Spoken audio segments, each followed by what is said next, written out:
lot of these platforms, they've been holding me back from really going in and exposing what I really want to expose. That's R. Kelly's former cellmate, and he's finally revealing what's really going down with the rapper behind bars. Because if you haven't heard, R. Kelly is going through it. R. Kelly was then removed against his will by guards from the prison and was not allowed to be treated. And they are saying that basically this could kill him because of the blood clots and the care that they are alleging he is not receiving. We've got all the details, and the situation involves some big names. Let's get into it. The murder game, fighting for life behind bars. Okay, so R. Kelly is really going through it behind bars, and a lot of what's been happening was kept under the radar. That is, until June 2025, when his legal team, led by attorney Beau Brindley, filed what might be one of the most explosive legal motions in recent memory. Filed in Chicago federal court, the motion demanded Kelly's immediate release to home detention, claiming that officials within the Bureau of Prisons, alongside members of the Aryan Brotherhood, were allegedly involved in a murder plot against him. These are people who seek to kill Mr. Kelly, rather than allow the corrupt criminal conduct of those who manufactured his convictions be exposed. But this wasn't just lawyers making dramatic claims to get their client out the joint. The motion included a sworn statement from a key witness, someone who claimed firsthand knowledge of the plot to body Kelly. The main character in these allegations is Mikeel Glenn Stein, a terminally ill inmate who identified himself as a shot caller in the Aryan Brotherhood. According to a sworn statement from Stein, 3 Bureau of Prisons officials at the Federal Correctional Institution in Butner, North Carolina, offered him freedom in exchange for Kelly's murder. Mr. Stein, in his declaration, has set forth the reason that was given. The reason is that Mr. Kelly was about to expose some facts that would be extremely inflammatory and damaging to the Bureau of Prisons and the Department of Justice. And because of that, the Bureau of Prisons instructed Mikeel Glenn Stein to go to Butner and execute R. Kelly. And Mr. Stein made clear and gave us extraordinary detail when we spoke to Mr. Stein. We didn't use this until we actually went down and met with Mr. Stein for hours. And he told us in extraordinary detail that this is not the first instance, that this happens all the time, that the Aryan Brotherhood has been directed to commit murders and beatings at the behest of prison officials for years. According to Kelly's attorney, Beau Brindley, Stein was told that Kelly was about to expose information that would be extremely inflammatory and damaging to the Bureau of Prisons and the Department of Justice. The solution, according to the allegations, was to have Kelly eliminated before he could spill that tea. But here's what makes this story even more twisted. Stein claims he was offered a very specific deal. They have said that if he is to do this, he is a terminal cancer patient, he's going to die in the near future. That's a fact. And they have said that he will be transferred and he'll get the opportunity to walk away. And Mikeel Glenn Stein has a history of escaping from the Bureau of Prisons. He escaped previously. That's why he spent so long at the ADX Supermax in Florence. And all of a sudden, he was moved to this relatively low security facility at Butner and put near R. Kelly. That's a fact. According to the allegations, Stein, who's dying from cancer, was told he would be transferred to another facility and given the opportunity to escape, allowing him to die as a free man rather than locked up. Stein has a history of escaping from Bureau of Prisons facilities and had previously been held at the ADX Supermax in Florence, which makes the escape offer particularly believable. But something unexpected happened. Instead of carrying out the alleged murder, Stein claims he had a change of heart. Stein allegedly arrived at Kelly's prison unit in March 2025 and was directed by BOP officials to kill Kelly. But instead of acting on the order, Stein informed Kelly of the plot. According to Kelly's attorney, Stein revealed that this type of arrangement, where prison officials allegedly direct gang members to commit violence, happens all the time, and that the Aryan Brotherhood has been directed to commit murders and beatings at the behest of prison officials for years. If this is real talk, it would represent systematic corruption of the federal prison system that goes way beyond Kelly's case. But the alleged plot didn't end with Stein's refusal. Kelly's attorneys claimed that in June 2025, they learned of a second Aryan Brotherhood member who was also directed by prison officials to kill both Kelly and Stein. And that discussions have been had about poison in the food hall, about poison in the commissary. Discussions with Mr. Stein have been had about stabbings. These are the kinds of methods that have been discussed. The allegations include specific methods that were allegedly discussed for carrying out the hit, including poisoning Kelly's food in the chow hall or commissary and stabbings. Following the filing of the emergency motion, Kelly's situation allegedly became even more messed up. Kelly was reportedly moved to solitary confinement at FCI Butner, where his legal team claims he is unable to contact his family and is in spider-infested conditions. Kelly's legal team argues that the solitary confinement is retaliation for exposing the alleged murder plot rather than protection. Kelly is allegedly too scared to eat prison meals or use commissary goods, believing they may be poisoned. But the murder plot is just one part of a larger conspiracy that Kelly's legal team alleges. They claim the entire case against Kelly was built on constitutional violations and prosecutorial misconduct. Well, let me say it this way. It's not allegedly having evidence. We do have evidence, and one piece of evidence we've already presented in the form of a signed declaration from Keyshawn Mogadamudi, Robert's former cellmate. And what he describes is having been solicited by prosecutors who are offering him a reduced sentence in exchange for stealing Mr. Kelly's privileged attorney-client correspondence. According to Kelly's attorney, they have evidence that Kelly's former cellmate was recruited by prosecutors to steal attorney-client communications. The cellmate, Keyshawn Mogadamudi, provided a signed declaration stating that prison guards facilitated the theft of these documents, which were copied by a Bureau of Prisons investigator and used in Kelly's trials. If this is true, it would represent a massive violation of Kelly's constitutional rights and could potentially throw out his conviction. Federal prosecutors have responded to these allegations with dismissive language that reveals their view of Kelly's claims. On June 16, 2025, prosecutors dismissed Kelly's murder plot allegations as fanciful, deeply unserious, and a mockery of the harm suffered by his victims. They also described Kelly as a serial and unrepentant child molester and argue that his allegations make a mockery of the harm suffered by his victims. Prosecutors argue that Kelly's placement in solitary confinement shows prison officials are taking his safety concerns seriously, contradicting the narrative of a murder plot. In a move that shows just how desperate Kelly's situation has become, his legal team has made a direct appeal to President Donald Trump for a presidential pardon. Absolutely. We're going to seek every opportunity to, one, make sure that Robert Kelly doesn't get killed, and number two, to see that he is freed based on what we believe to be and will prove to be a corrupt prosecution, the kind of which President Trump has promised to eradicate. Kelly's attorneys have publicly appealed to President Donald Trump for a presidential pardon, arguing that Kelly is a victim of prosecutorial misconduct and that Trump, having faced legal scrutiny himself, would understand Kelly's plight. The appeal to Trump appears to be strategic, citing Trump's recent commutation of the sentence of Gangster Disciples co-founder Larry Hoover as precedent. However, no pardon has been granted as of the latest reports. Kelly's case raises broader questions about the systematic targeting of powerful black men in America. His former cellmate Ronnie Bowe draws connections between Kelly's situation and other high-profile cases. He filing about what they doing to all blacks in America. They violating the out of our human rights.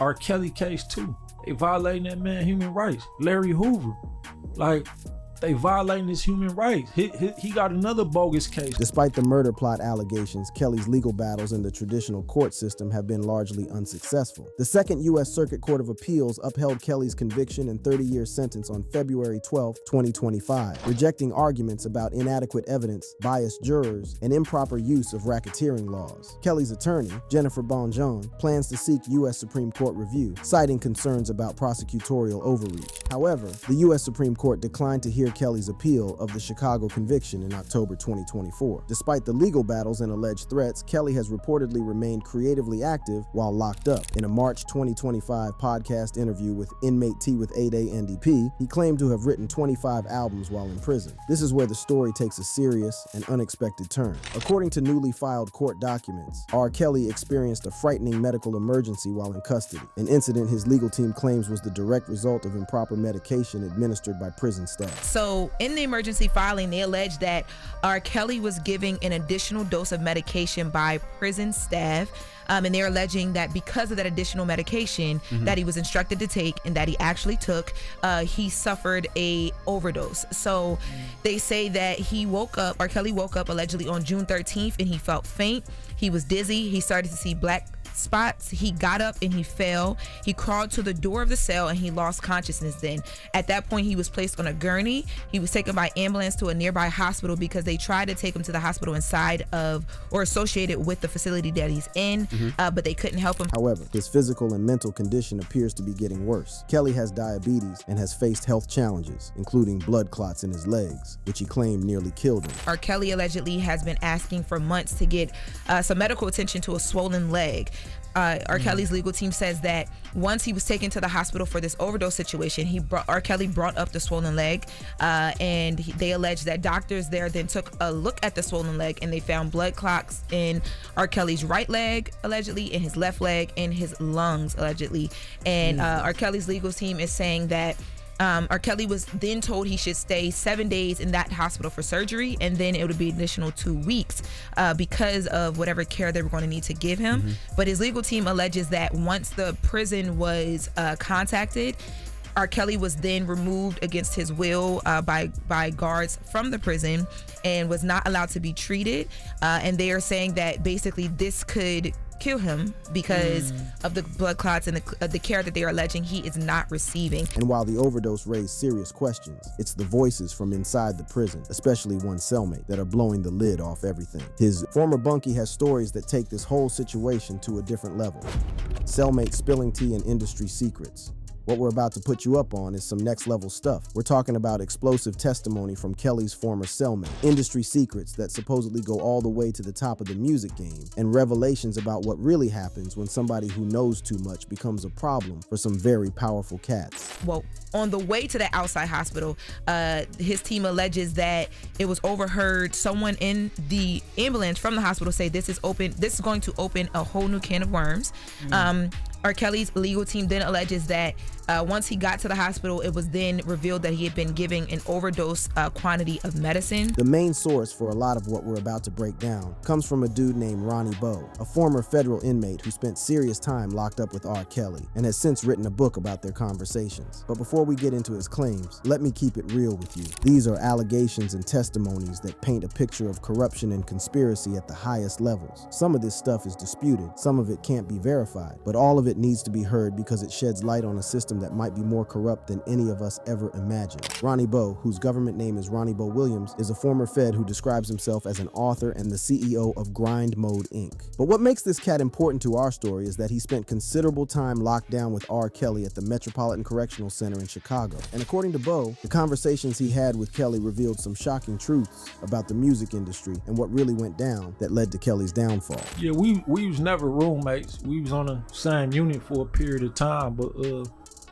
I was there. I came there in MCC Chicago, June 24th, 2019. And I think he came either in July or August. It was like a month or two, no longer than 3 months after I came. But here's where it gets real interesting. Bowe claims that he was instrumental in getting Kelly moved from protective custody to general population. So it's like, man, let's get, and I hollered at everybody, let's get Kels up here. So they sent the word to him, and Kels from there, he petitioned, he asked his lawyer, like, man, put that paperwork in and get me up out this.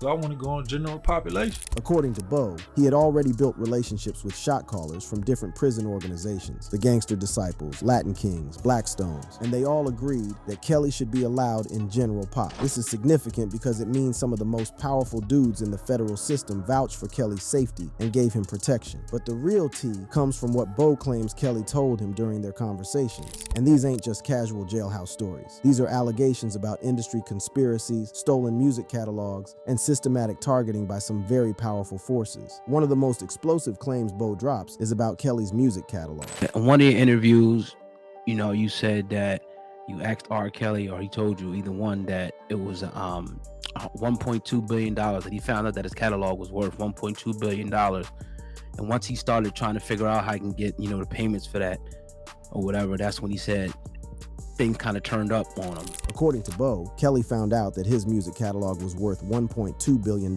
making him technically richer than Jay-Z at the time. But here's the crazy part. Despite this massive catalog value, Kelly was struggling financially and had to stay on tour constantly just to keep the lights on. Yeah, man, catalog worth $1.2 billion. So technically, they supposed to announce him as a billionaire before they announced Jay-Z as a billionaire. And when he realized that, he like, damn, I'm as big as Mike now. Like, yeah. And like, believe it or not, he wasn't making no money unless he went on tour and did a show. He had to do shows and go on tour to survive. This raises some serious questions about who was controlling Kelly's bread and why somebody with $1 billion catalog was living paycheck to paycheck. According to Bo's version of events, when Kelly started digging into where his money was going and trying to claim what was rightfully his, that's when the legal troubles started getting real heated. But maybe the most controversial allegations involve Jay-Z. According to Bo's account of his conversations with Kelly, there's a long history of beef between these two superstars that goes way deeper than their publicized business disputes. You know what I'm saying? So, you know, with that not happening, of course, because Pac ended up passing away, did R. Kelly go into detail on how him and Jay ended up working together and doing the best of both worlds? You asked that at the perfect time, because that's kind of where this come from. Like, see, Jay-Z, he knew that Pac and R. Kelly was supposed to do best of both worlds together. The story Bo tells is that Kelly was originally supposed to do best of both worlds with Tupac, but after Pac got killed, Jay-Z stepped in to fill that spot. According to Bo's account, Jay-Z saw this as his chance to elevate himself to the level of Biggie and Pac, but the collaboration apparently didn't go how Jay-Z wanted it to. And then those negative emotions that Jay had, jealousy or whatever you want to call it, it fucked up the tour, because, you know, R. Kelly said that basically when they went to Madison Square Garden earlier that day, you know, he was getting random death threats. According to Bo's version of Kelly's story, Kelly was getting death threats before their Madison Square Garden show, and when he got on stage, he saw cats in the crowd making threatening gestures. Kelly believed Jay-Z was behind these threats and bounced off the stage, which led to Jay-Z's people pepper spraying Kelly. But the allegations go even deeper than that. Bo claims that Kelly believed Jay-Z funded the surviving R. Kelly documentary through his ex-girl Dream Hampton, who was the executive producer. Dream Hampton is the executive producer of Surviving R. Kelly.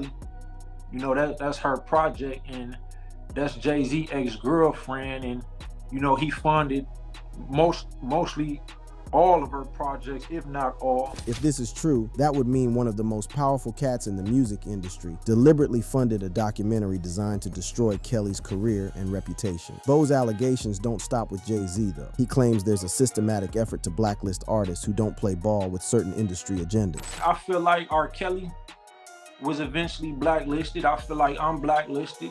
I feel like there's many other artists who probably got way more talent than most of the artists we hear in the industry that is blacklisted. Bo describes his own experience of getting blocked from major platforms, claiming that when he tried to set up an interview with The Breakfast Club, they said that iHeart wouldn't allow me to do it because of the publicity surrounding my name. He suggests that powerful figures like Jay-Z have the connections to blacklist artists and prevent them from getting mainstream exposure. This paints a picture of an industry where talent ain't enough, where playing by certain rules and showing loyalty to certain people determines who gets to blow up and who gets buried. While Kelly was locked up, he faced some real danger. In 2020, while at Chicago's Metropolitan Correctional Center, Kelly got jumped by another inmate. The cat who attacked him was Jeremiah Shane Farmer, a Latin Kings member serving life. But according to Bo, there was more to this attack than what met the eye. But right in the midst of that, for like 3 days in a row, was coming up there protesting on R. Kelly's behalf.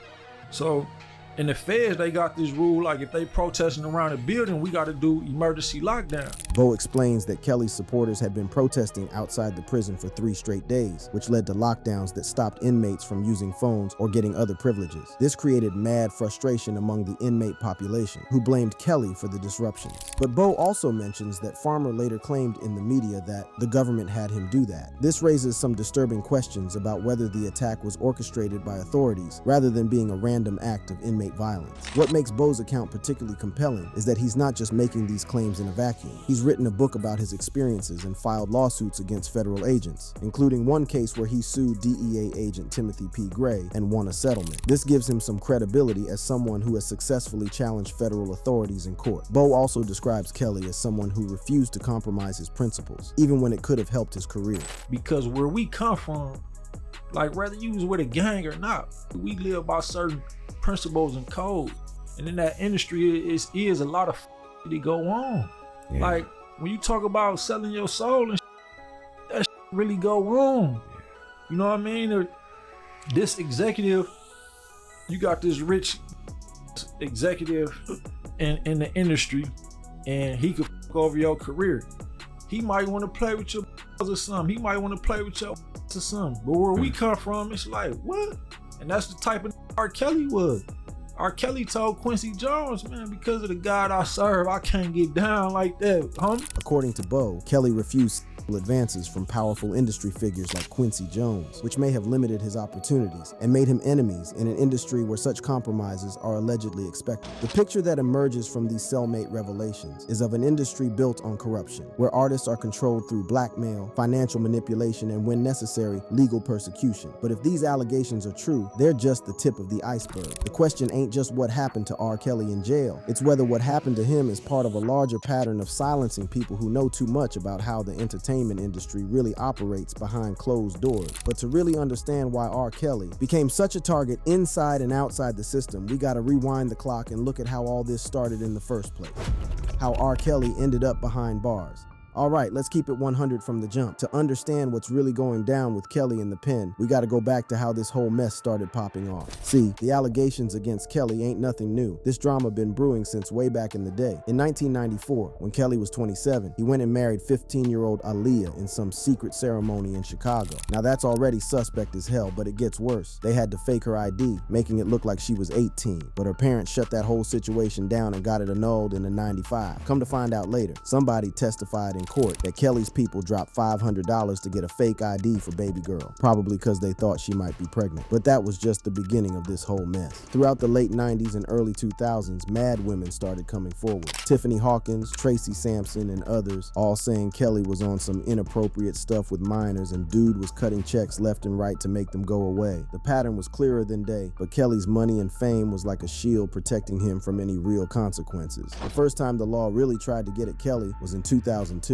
They hit him with 21 counts of child pornography after some nasty video surfaced showing him doing unspeakable things to what looked like a 14-year-old girl. Now you'd think with evidence like that, it's game over, right? Wrong. In 2008, Kelly beat all 21 charges. The alleged victim and her family wouldn't testify, and the jury couldn't be 100% sure the girl in the video was underage. For more than a decade after that, Kelly was moving like he was untouchable, still making music, still touring, still living like a king. But underneath all that, investigative journalists like Jim DeRogatis was building a case that would eventually bring the whole house of cards crashing down. The game really changed in 2017 when BuzzFeed dropped that explosive story, saying Kelly was running some kind of cult, keeping women locked up and controlling every aspect of their lives. The report said Kelly was taking their phones, stopping them from talking to family, and basically treating them like prisoners. That's when the #MuterKelly movement started popping off, with people calling for boycotts of his music. But the real knockout punch came in 2019 with that Surviving R. Kelly documentary on Lifetime. That joint featured mad women, including Kelly's ex-wife Andrea and girls like Johanna Pace, all talking about the physical, sexual, and mental abuse they said they went through. That documentary was so powerful, it got RCA Records to drop Kelly, and artists like Lady Gaga and Celine Dion started removing their collabs with him from streaming platforms. Within months of that documentary dropping, the walls started closing in real quick. In February 2019, Cook County hit Kelly with 10 counts of aggravated criminal abuse involving 4 females, 3 of them minors between 13 and 16. But them state charges was just the appetizer. In July 2019, the feds came through with the real heat. 18 federal charges including child sexual exploitation, child pornography, trafficking, kidnapping, forced labor, racketeering, and obstruction of justice. They arrested Kelly and held him without bail, saying dude was a flight risk and a danger to the community. The federal cases were straight up devastating. In September 2021, after a 6-week trial in Brooklyn, a federal jury found Kelly guilty on all 9 counts, 1 racketeering charge, and 8 Mann Act violations. The prosecution painted a picture of Kelly running a whole criminal organization for almost 3 decades. They said Kelly had managers, bodyguards, and assistants helping him recruit and abuse girls, boys, and women for decades.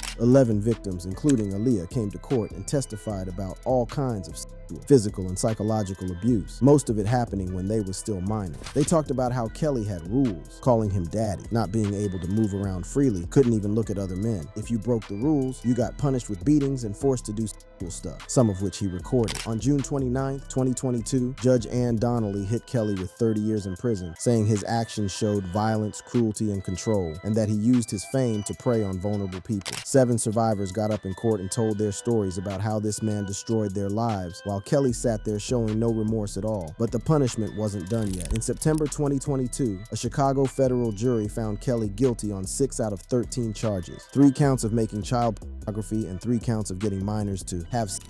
This trial was all about videos showing Kelly abusing his 14-year-old goddaughter, who they called Jane, in court. Jane herself testified, confirming she was the girl in those videos and saying Kelly abused her hundreds of times before she turned 18. In February 2023, Judge Harry Leinenweber gave Kelly another 20 years, with 19 years running at the same time as the New York sentence and 1 year added on top, bringing his total to 31 years. The man who used to rock stages all over the world and live in mansions is now fighting for his life in a completely different type of spotlight, one where federal agents, white supremacist gangs, and powerful industry people all supposedly got an interest in making sure he stays quiet forever. As of the latest reports, Kelly remains in solitary confinement at FCI Butner Medium 1, with no reported resolution to his emergency motion. A hearing was scheduled for June 20th, 2025, before U.S. District Judge Martha Packold, but the focus appears to be on whether the Chicago court has jurisdiction over Kelly's claims, given that he is incarcerated in North Carolina. Kelly is not due for release until December 2045, when he'll be 78 years old, if he survives that long. Given the allegations about threats to his life and his deteriorating health, that's a very big if. The question that remains is whether we'll ever know the full truth about what really went down with R. Kelly in the pen, with powerful forces allegedly working to keep him quiet, and with Kelly himself facing what might be a life sentence. The secrets he claims to know may die with him. The king of R&B may have fallen from grace, but the shockwaves from his fall are still reverberating through the halls of power, and they may continue to do so for years to come.